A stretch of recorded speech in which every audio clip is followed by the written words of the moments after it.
जय माता दी दोस्तों, जैसा कि सब जानते हैं कि शारदीय नवरात्रि का प्रारंभ 26 सितंबर से हुआ था। इसका समापन 4 अक्टूबर नवमी तिथि को हो रहा है। नवरात्रि के 8वें दिन यानी कि दुर्गाष्टमी और महानवमी पर कन्या पूजन किया जाता है। कई लोग अष्टमी के दिन कन्या पूजन करते हैं तो कई लोग नवमी के दिन कंजक पूजते हैं।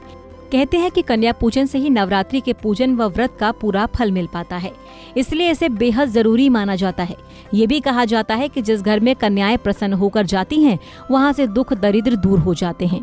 तो दोस्तों, आज इस वीडियो में हम आपको बताएंगे कन्या पूजन की सही विधि, ताकि आपके घर से कन्याएं खुश होकर आपको आशीर्वाद दें। और कन्या पूजन का सही समय, इसके साथ ही वीडियो के अंत में ये भी जानेंगे कि किस उम्र की बालिकाओं को कंजक माना जाता है। सबसे पहले आपको बता दें, जो लोग अष्टमी के दिन कन्या पूजन करते हैं उनके लिए अष्टमी तिथि की शुरुआत 2 अक्टूबर 2022 को शाम 6:48 से हो रही है। वहीं इस तिथि का समापन 3 अक्टूबर 2022 को शाम 4:37 पर हो रहा है। उदय तिथि के हिसाब से 3 अक्टूबर दिन सोमवार को महाअष्टमी मनाई जाएगी।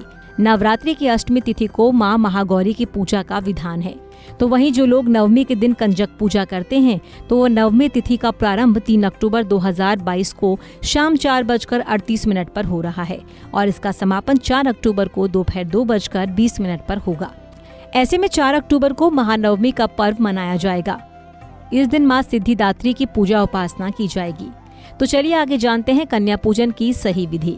कन्या पूजन करने के लिए सुबह उठकर सबसे पहले स्नान करें।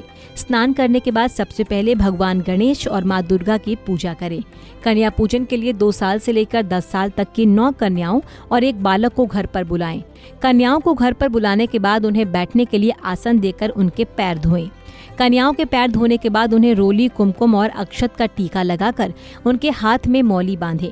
अब कन्याओं और बालक को दीपक दिखाकर आरती उतारने के बाद उन्हें यथाशक्ति भोग लगाएं। आमतौर पर कन्या पूजन के दिन कन्याओं को खाने के लिए पूरी, चना और हलवा दिया जाता है।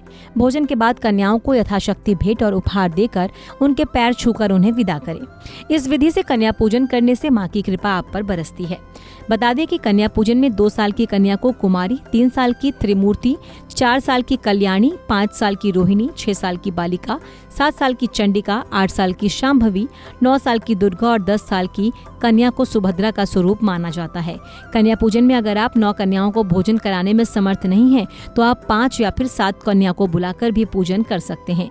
और हाँ, अगर 9 से अधिक कन्याएं हो गई हैं तो उनको घर से भेजे नहीं, बल्कि उनकी भी श्रद्धानुसार पूजन कर उन्हें भेंट दे। ऐसे में माता रानी आप पर मेहरबान होती हैं और आपकी मनोकामनाएं पूरी करती हैं।